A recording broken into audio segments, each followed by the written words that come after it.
I think I hit everyone. If I missed you, just give me a heads up. As a reminder, please use the raise hand button if you have questions for Coach Rhule. With that said, Coach, can you hear us on your end? I can, yes. All right, perfect. Let's go to Jonathan Alexander for the first question. Hey, Matt. Hope you're doing well. Hey, Jason.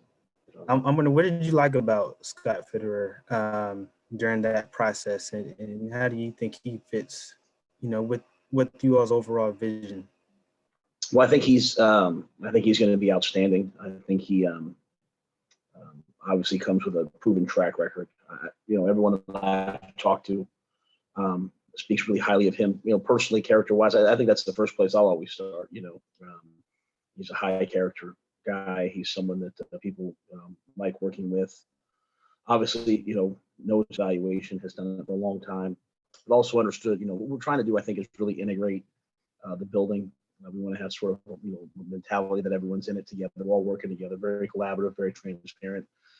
I think that's the structure they have in Seattle, and I think it was a perfect recipe for us. So someone that can come in and touch the coaching staff, touch the personnel department, touch analytics, sports science, player wellness, to the business side, and do it really well. So he thought he did a great job in the interview process. I was happy when Mr. Tepper decided to hire him.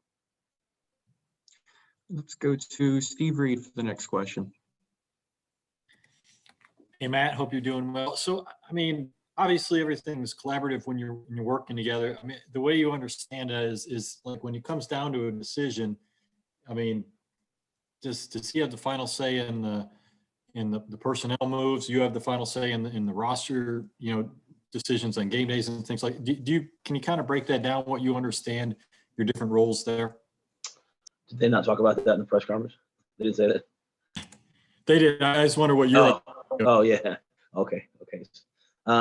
Yeah, I think in terms of on the contract, a lot of those things probably rest with me, but that's not something I'm real interested in. As I told you guys from the very beginning, I think it's kind of a formality.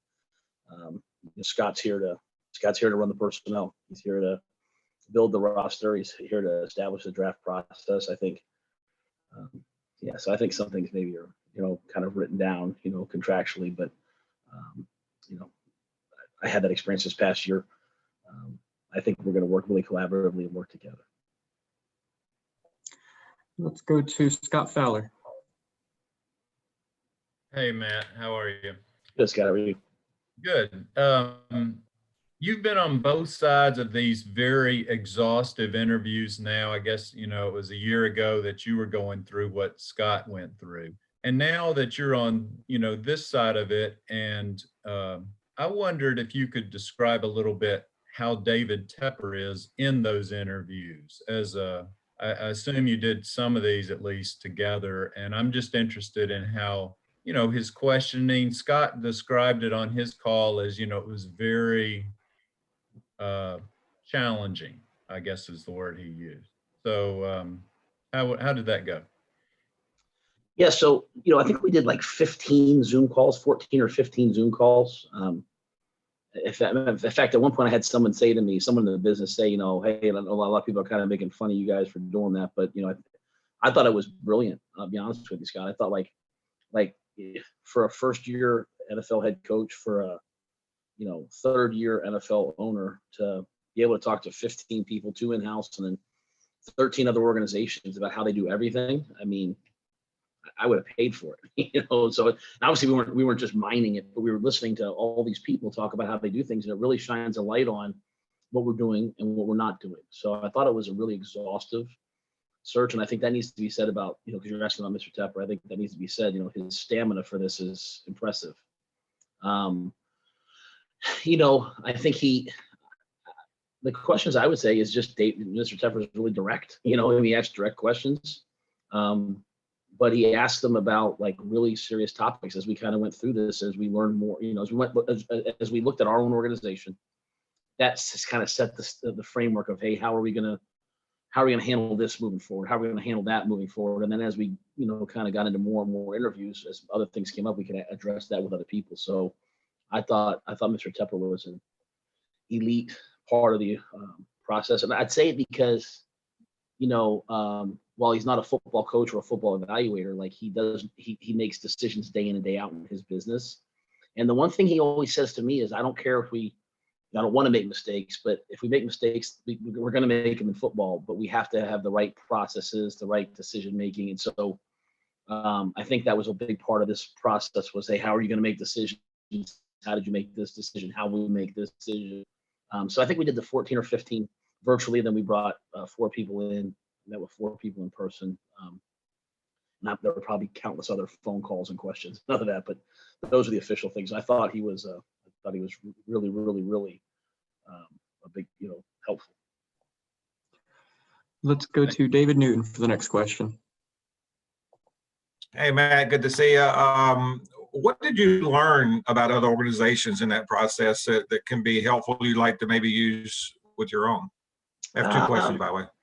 Yeah, just a ton of things. How some organizations, like, people always talk about analytics, right? Some organizations are intertwined and streamlined. Some organizations, they're not used. Some organizations, how everyone works together. Somehow they're very hierarchical. So how just the amount of people you have working in your personnel department.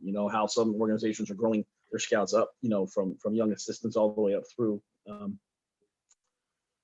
There's so many things, honestly, and not everything will apply to us, but it was really good just to kind of hear, how people make decisions about, philosophically, do you believe in? It was pretty standard. You pretty much heard everyone say, hey, I believe in building the offense, the quarterback, offensive line, defensive line, quarterback, offensive line, defensive line. I don't know if we heard someone who said something else other than that, but just, the hows, I think, are always important. So, but a lot of those kind of things, just, just even structure, how would you organize this? What's your grading scale? Because really at the end of the day, Scott's coming in and he's installing, right? He's not coming in and saying, hey, how do you guys want to do this? He's coming in and installing a system. And so, the questions were really about, hey, what's the system going to look like? And then it felt like the right one for us. And he certainly felt like the right person for us. And the second question is, one of the things you probably learned about Seattle, maybe not, was they want to be in on every deal. I think that's what they kind of did during the years that Scott was there. And he mentioned that again today regarding, what's he going to do moving forward. Certain quarterback you guys have been connected to, maybe if it becomes available in Houston. Are you wanting to be in on every deal like that? And is quarterback even part of that as well? Yeah, I'm not going to comment on that any specific player. I think when I took the job here, I think our original plan here was to be much like Seattle was in the first couple of years, where they just kept bringing people in the bottom at half of the roster, and that's a very personnel driven model. Most coaches don't like to do that. Most coaches don't like coaching someone for 3 weeks and then he's gone and another player's in there. I think we were amongst the highest this year in terms of roster moves, and it's because I said, hey, I think this is the way we should go about doing this, along with Marty. So I think we'll continue to have that approach. What does it mean to be in on every deal? I think those are Scott's words. I don't know exactly what he means in terms of that.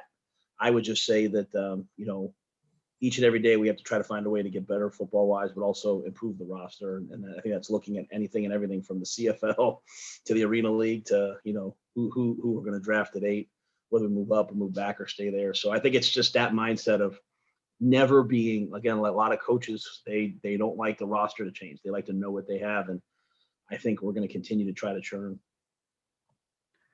And now we'll go to Joe Person for the next question. Hey, Matt, among the other things Scott mentioned was the philosophy in Seattle on trading back being that after about 16 to 18, it's kind of what he called the ledge of top tier talent. And then from 25 to 40, they felt well out there that was pretty, guys were all in that same group. So trading back became pretty appealing to them. Does that mesh with your feeling? Yeah, I think one of the things that Joe, that we looked at, over the last 5 to 7 years, I can't remember the exact number, was we're like 30th or 31st in terms of most picks. And so obviously, it's like anything else in life, the more players you draft, the more rate you're going to hit on. And so, we went into last year's draft hoping to acquire picks. I think we went in with 8 because we had traded Kyle Allen for that 5th and used that 5th to go get Chin, which to me is a great move. But I think the way you look at it is you see where you're sitting, you see, who's there, you see if there's someone you're really convicted on, you see how many people else are there, then you see how far you're willing to move back. That being said, I think the best thing we can do is always look at all of our options. If we're convicted on someone, stay where we are, move up. But if there's an opportunity to move back and still get someone we really want, when Scott talked about that made a ton of sense. And I think it's something that I would be in agreement with. I just think every decision kind of won't be in a vacuum. It'll just be, hey, what's right on this one, what's right on this one, what's right on this one. And that's what I wanted. I wanted to have someone come in, personnel wise, who has experience with all that, who's been through all these things, who can pick up the phone and talk to every general manager and, really have a lay of the land. So I think Scott really, checks the boxes on those things. And Matt, also in terms of staff, does it look like at this point now you're going to retain Joe Brady? And then are you able to say anything about your hire? Yeah, I don't know that those hires are official. I don't know if Bruce is on here. I don't know if I'm allowed to say anything.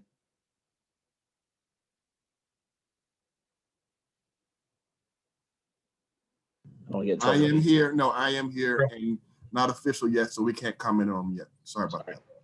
I'll just say this, Joe, as we went to, any moves that were made, and I was really happy. Let me just say this. I was really happy for Jake Peetz, really happy for DJ Mangus, really happy for Marcus Satterfield. Those are guys I wanted back.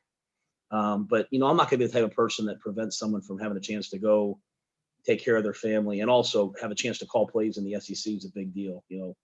Satterfield's like one of my right-hand guys, but a chance to call plays in the SEC, he's going to do a great job, and so will Jake. But that being said, as we've looked to replace those guys, look for people that are experts at their position, that we feel like can continue to add to the football. So hopefully, from a quarterback coach and an assistant offensive line coach, I think we found that. So those are official. I'll be happy to come in more. Brady? You never know in this business, right? But I know Joe's been working full steam ahead, getting ready for next week, getting ready for the Senior Bowl, and making sure all the scripts are done. So one great thing about Joe is he's going to be every year that he coaches. I think he's just so smart and such a good person. He'll get better and better and better at what he does. And so I'm excited to have a chance to have him back next year. I think no one can ever understand how hard that was for Joe last year, trying to install a system for the first time over Zoom with new coaches and not like he came in with his own coaches, right? New coaches and new players. So I really look forward to this year, seeing what Joe started to build really to bear fruit. So if it works out, I'm really excited to have him back.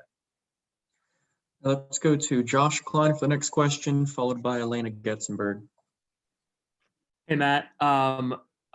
Scott talked a little bit about being excited to kind of be done with the HR and the media part and get into football.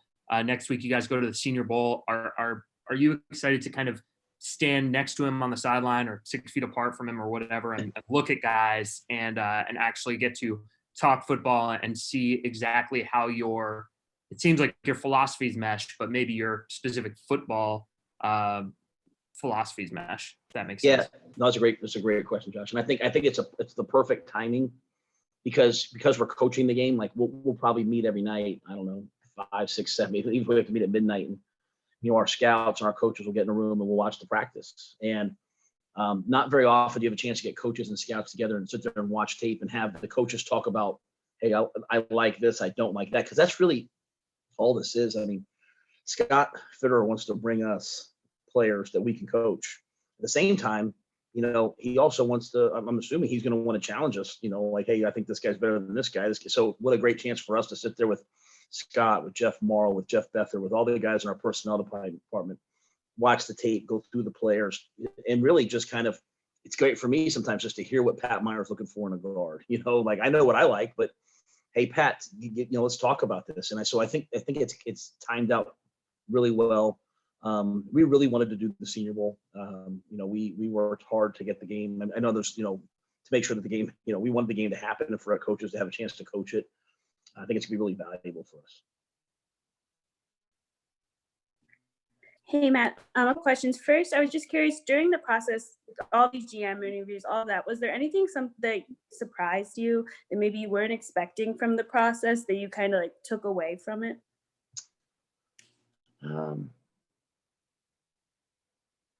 It's a great question. I don't. It's such a unique thing, right? Because this is someone you're working like hand in hand with. Like the future of the football is determined by this relationship, this marriage, as Mr. Tepper calls it. And you're kind of doing it over Zoom, so it was real. That part of it was unique. I think the fact we got to bring Scott in person really kind of helped, me. But I just think, there's a lot of really bright minds, a lot of really great candidates out there. And it's really interesting to see how many different teams are doing things. Some teams are doing things one way, some teams are doing it a completely other way. And so I just think it puts into perspective that, like, just let's not copy anybody else. Let's find the right way to do things ourselves. Let's do it the Panthers way. And I think Scott's bought into that. I'm bought into that, and obviously Mr. Tepper's leading that. So I think that would be the one thing maybe that came with it. And then I was curious, when you talked to us about what you were looking for in a GM, you used, Dave's used this, everyone's used the word collaborative a lot. But I was curious, now that Scott's in place, what does that look like? Like, how does building that relationship look? What are the next steps for you and Scott? Yeah, I want someone that I can argue with. I want someone that I can disagree with. Like, I want someone that's going to come into me and say, like, why aren't we playing so-and-so at free safety? Or why aren't we, and I want someone I can say, well, why aren't we, like that's to make this work. You got to have like real like conversations. Collaborative doesn't mean like, hey, you do your thing and I'll do mine. It means that we run it together. And so, and that's unique with someone you don't have a relationship with. But I just think, just hearing where Scott's from, the Pete Carroll, the John Schneider, the kind of all the way back to Ron Wolf, the way they work together so much.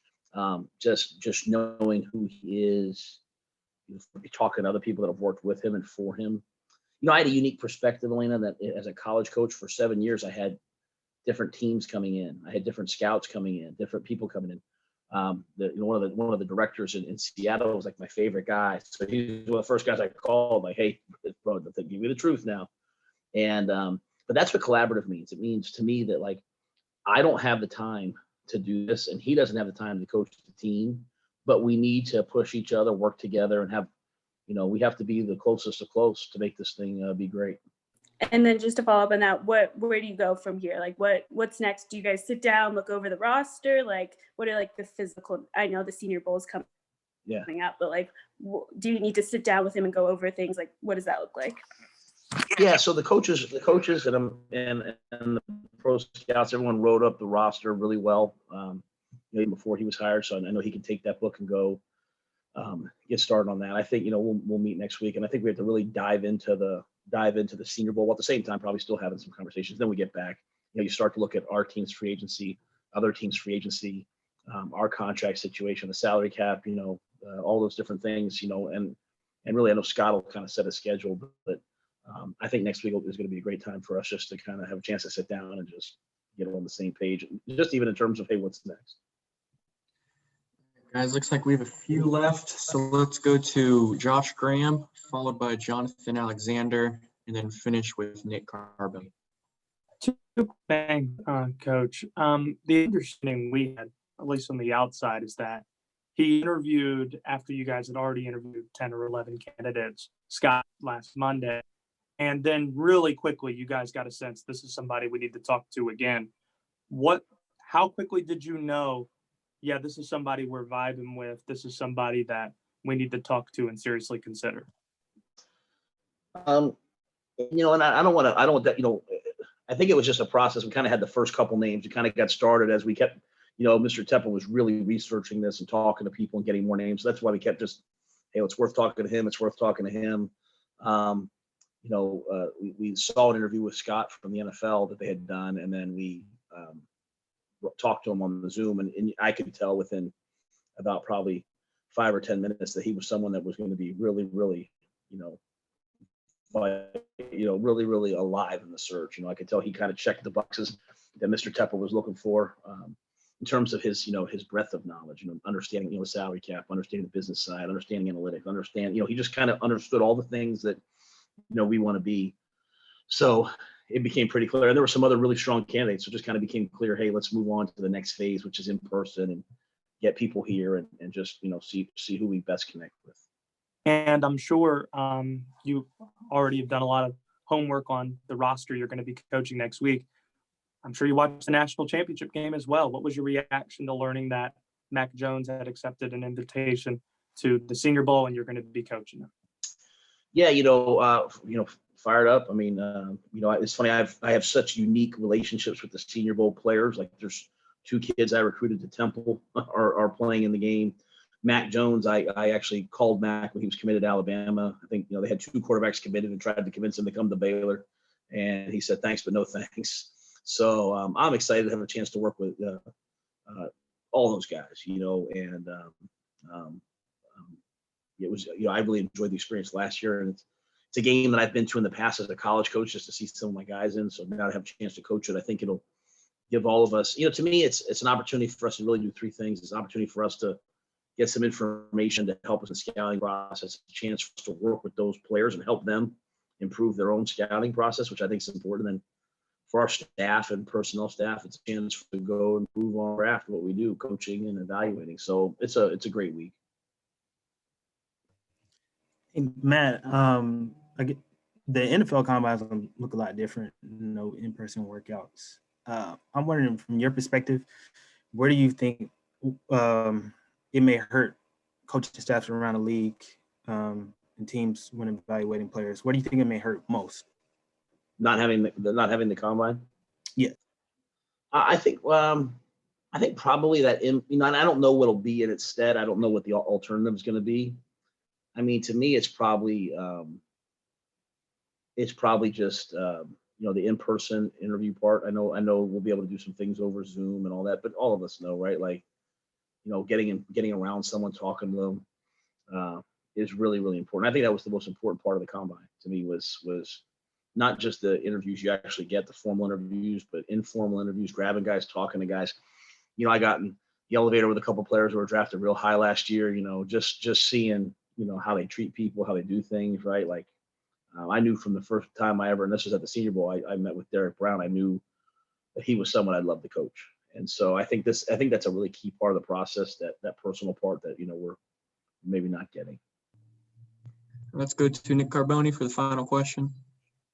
Hey, Matt. Scott obviously has, a background of doing a lot of different things there in Seattle, especially the last handful of years. What are you kind of most looking forward to him helping you with as he gets started here right away that maybe, you weren't used to or didn't feel like you were able to do a thorough enough job on last year that he brings right away?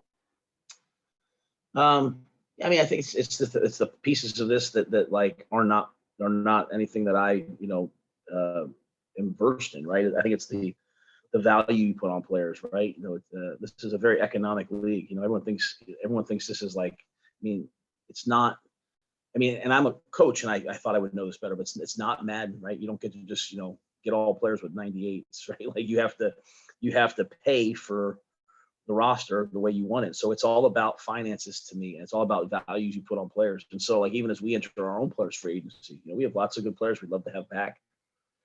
So I think having someone like Scott, along with Samir, who's in the office, to come up with a long-term strategy of, hey, we can do this, as we keep our own players. I think that's really, really vital. And that's not something, I'm involved in, but I'm something that I'm counting on those guys, to have great plan and great strategy. So those are the things I think that most vitally, what do we have with our players and what we have moving forward. So.